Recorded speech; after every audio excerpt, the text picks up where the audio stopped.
Olá, pessoal, tudo bem?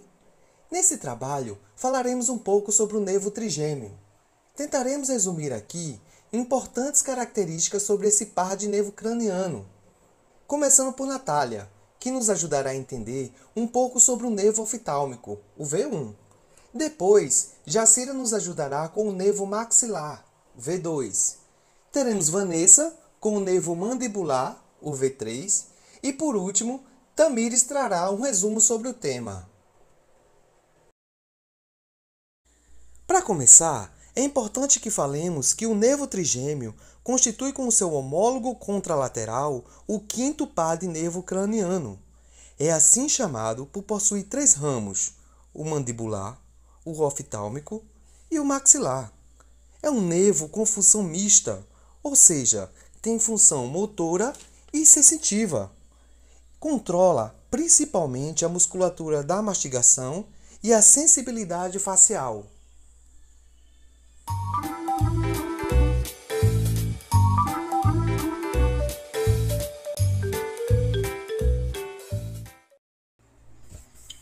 Boa noite, pessoal. Eu me chamo Natália e vou falar sobre o nervo oftálmico, que corresponde ao V1 do nervo trigêmeo. O nervo oftálmico é o menor ramo do nervo trigêmeo e é importante saber que ele é exclusivamente sensitivo. Sai do crânio pela fissura orbital superior e forma os ramos nervo frontal, nervo lacrimal e nervo nasociliar. O nervo frontal se divide em supratroclear, supraorbital e seio frontal.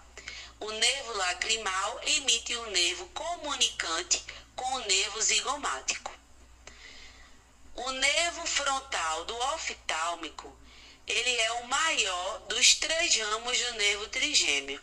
Ele inerva a fronte, que é a testa, vai da porção anterior do couro cabeludo até a pálpebra superior, incluindo neste caminho a mucosa do seio frontal e suas duas subdivisões, que é o nervo supraorbital e o nervo supratroclear.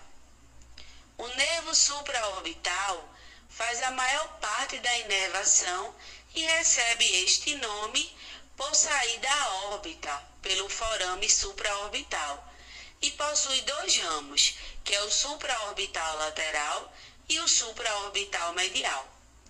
O ramo supraorbital medial inerva a pele do couro cabeludo até nível do forame parietal.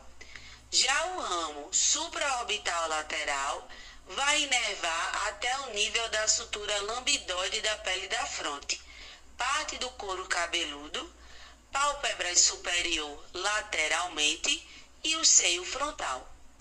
O ramo do nervo frontal do oftálmico corresponde ao nervo supratroclear, que é completamente o nervo supraorbital, onde ele cobre uma pequena parte da porção inferior da testa,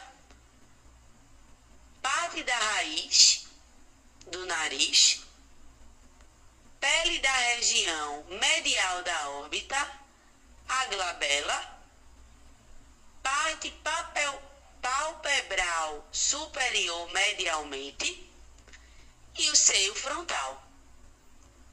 Já o ramo lacrimal vai dar inervação sensitiva para a glândula lacrimal, que se localiza na fossa lacrimal, conjuntiva adjacente, parte branca do olho, e pele da região lateral do olho. É importante ressaltar que o nervo lacrimal é um nervo comunicante com o nervo zigomático, onde este corresponde ao ramo do nervo maxilar. Já o ramo nasociliar do oftálmico, este nervo tem dois ramos etimoidal, que é o etimoidal posterior, que vai inervar as áreas etimoidais posteriores, o etimoidal anterior, que vai inervar as áreas mediais e anteriores, e este emite dois ramos interno e externo, e o nervo nasal interno vai inervar a porção superior da cavidade nasal, o nervo nasal externo, que vai inervar o dorso do nariz, e por fim, o nervo infratroclear, que vai dar inervação sensitiva à pálpebra inferior e à lateral da raiz, na verdade, do nariz por completo.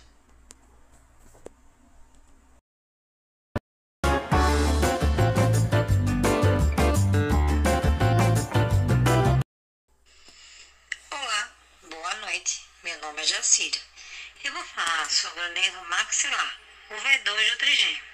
O nervo maxilar é o ramo do meio do gânglio trigeminal. Ele é inteiramente sensitivo.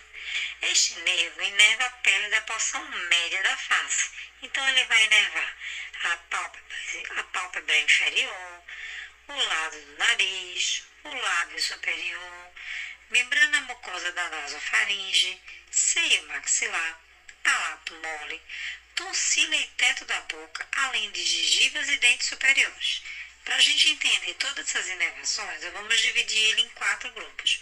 Quando o nervo maxilar está dentro do crânio, quando ele está na fossa pitérico-palatina, quando ele está no canal infraorbital e quando ele vai para a face, ou seja, quando ele emite seus ramos terminais. Então, vamos falar agora no nervo maxilar quando ele está dentro do crânio. Ele emite o ramo meníngeo médio, que está acompanhando a artéria meníngea média. Este ramo vai suprir a meninge da dura mate. É o único ramo que o nervo maxilar emite dentro do crânio. Quando ele passa pelo forame oval, o nervo maxilar vai entrar na fossa pitérico-palatina e lá vamos encontrar outros ramos. Encontramos o nervo zigomático. E o nervo zigomático ele se divide em 2, que é o zigomático temporal e o zigomático facial. O zigomático temporal ele faz anastomose com o nervo lacrimal. O que seria essa anastomose? Ele se une, ele se comunica. A anastomose é a comunicação entre 2 ramos. Então, o nervo zigomático temporal do maxilar vai se comunicar com o nervo lacrimal, que é do V1 do trigêmeo. Outro ramo é o zigomático facial. Ele vai suprir a pele da proeminência da bochecha. Temos ainda os nervos pitérico-palatino, e eles também se subdividem, em 4 grupos, que são orbital, palatino, nasal posterior e o faríngeo. Os ramos orbitais vai suprir a membrana mucosa do seio etimoidal posterior e do seio esfenoidal. O ramo palatino ele também vai se subdividir, e se subdivide em 2, palatino maior e palatino menor. O palatino maior vai suprir as gengivas superiores, a membrana mucosa do palato duro e vai pegar as porções adjacentes do palato mole. Ainda falando sobre o nervo palatino maior, vamos observar os ramos nasais inferiores posteriores. Eles vão se ramificar sobre as conchas nasais inferiores e o meato nasal médio e o meato nasal inferior. E o nervo palatino menor, ele vai suprir o palato mole, a vulva palatina, as tonsilas palatinas. Vamos observar que esse ramo palatino menor vai emitir os ramos nasais superiores posteriores. Eles vão suprir a membrana mucosa que recobre a concha nasal superior, a concha nasal média e a porção posterior do septo nasal. O último ramo que o nervo maxilar emite dentro da fossa pitérico-palatina é o nervo mais importante. O nome dele é nervo alveolar superior posterior.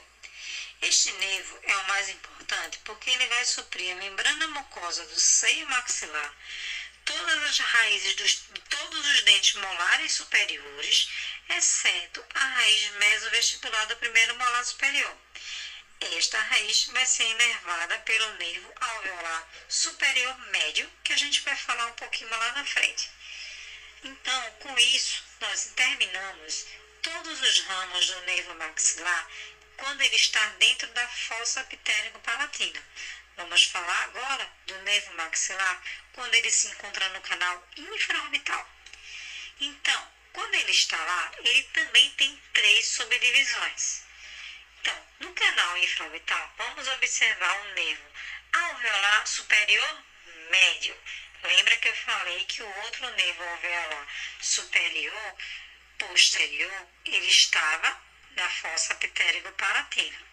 O nervo alveolar superior médio, ele se encontra dentro do canal infraorbital. Ele também pode ser chamado de nervo alveolar superior médio. Desculpa, eu repeti. Então, qual é a sua importância? Ele vai suprir a raiz mesovestibular do primeiro molar superior e dos dentes pré-molares.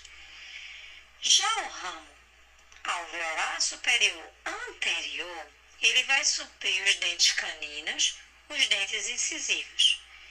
Para concluir, os ramos que estão localizados no canal infraorbital, vamos falar dos nervos infraorbitais, sabendo que a sua região de atuação é quando ele passa pelo forame infraorbital, chegando os ramos da face. E esses ramos terminais do nervo maxilar são 3: o palpebral inferior, o nasal externo e o labial inferior. Então, aqui nós terminamos todos os ramos do nervo maxilar, que é o V2 do trigêmeo. Agora, vamos falar do nervo mandibular.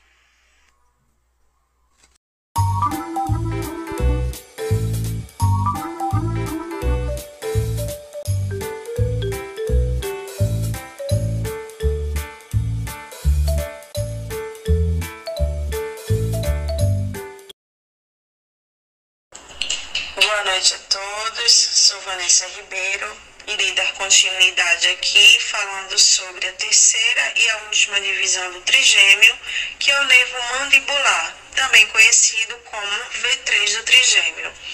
Ele vai vincular as informações de 2 maneiras, motora e sensitiva, por isso ele é chamado de nervo misto. Ele vai ter uma trajetória de sair do interior do crânio pelo forame oval que fica localizado no esfenoide. Nós vamos dividir em ramos anteriores e posteriores. Mas antes disso, eu queria que vocês observassem que na maioria das vezes que eu estiver falando de inervação, eu ligo a inervação ao músculo inervado. Então, o primeiro ramo emitido pelo nervo mandibular é o nervo temporal profundo posterior. Ele é responsável pela inervação das fibras mais profundas do músculo temporal e sua trajetória será passar superiormente ao músculo pterigoide lateral e ele precisa chegar em algum lugar, de alguma forma, ou seja, com alguma ação. Então, ele vai chegar no músculo temporal, veiculando que tipo de informações? Motora. Nervo temporal profundo anterior também vai ser responsável pela inervação, só que dessa vez profunda do músculo temporal, mas numa região mais anterior.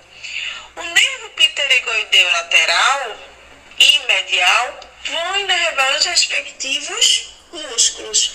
Nervo pterigoideu medial inerva o músculo pterigoideu medial.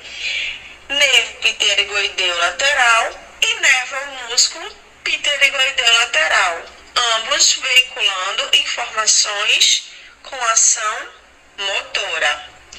Nervo bucal do trigêmeo, um nervo bastante importante quando formos realizar alguns bloqueios, ele vai inervar internamente e externamente a região geniana, o músculo bucinador, todo o lado vestibular dos dentes posteriores e inferiores.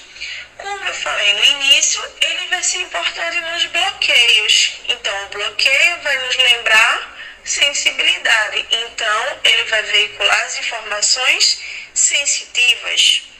Nervo massetérico nos leva a qual nervo? Inervação do nervo masseter, músculo masseter. A ação do masseter é o que? A mastigação, que é uma ação motora. Divisão dos ramos agora posteriores do V3. Nós vamos ter os nervos auriculotemporal, posterior e anterior. Ambos vão ser de forma sensitiva.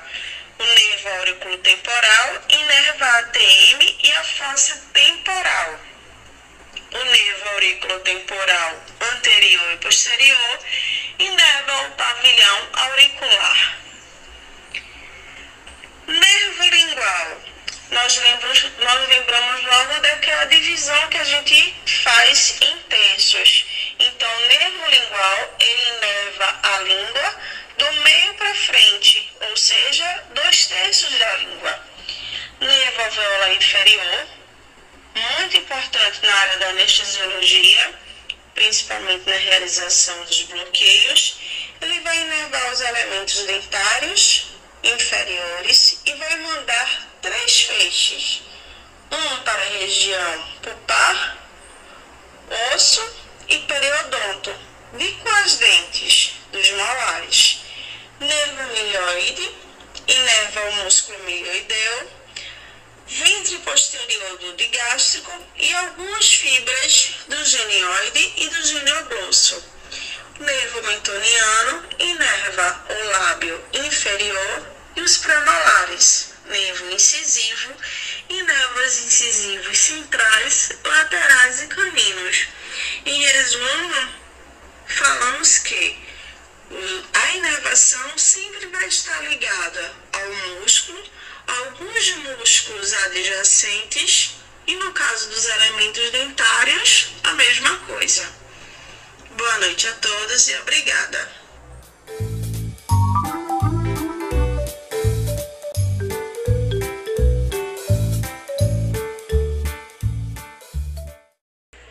Olá pessoal, meu nome é Tamires.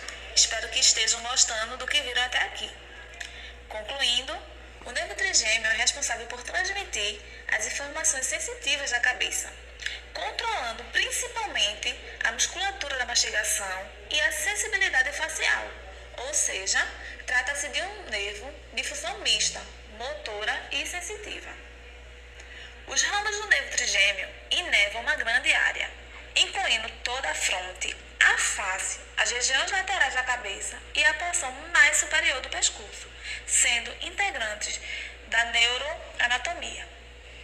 Por conter os nervos como o maxilar, que é o V2, e o mandibular, conhecido como V3 do trigêmeo, que juntos, com seus respectivos ramos, ao percorrerem todo o seu trajeto nos ossos maxilares e mandibular, dão origem a um dos mais importantes nervos para a odontologia: os nervos alveolares superiores e inferiores, que, quando são associados a reações inflamatórias e processos patológicos que envolvem regiões contendo o tecido mole dos dentes, reabsorção óssea e dores imensuráveis, precisam sofrer intervenções clínicas para o tratamento.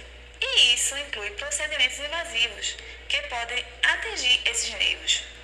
Por fim, os nervos V2 e V3 do trigêmeo, junto com seus ramos, estão intimamente aplicados na rotina de um cirurgião dentista, pois, para tratar tais manifestações patológicas, é necessário utilizar substâncias anestésicas para o controle da dor, aplicando um anestésico local.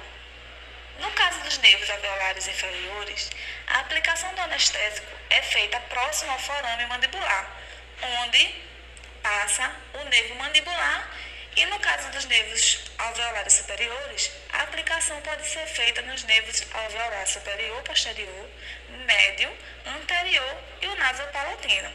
Todos esses são ramos do nervo maxilar. Os anestésicos vão atuar para que haja a inibição do nervo, seja ele sensitivo ou motor, interrompendo a geração do impulso nervoso.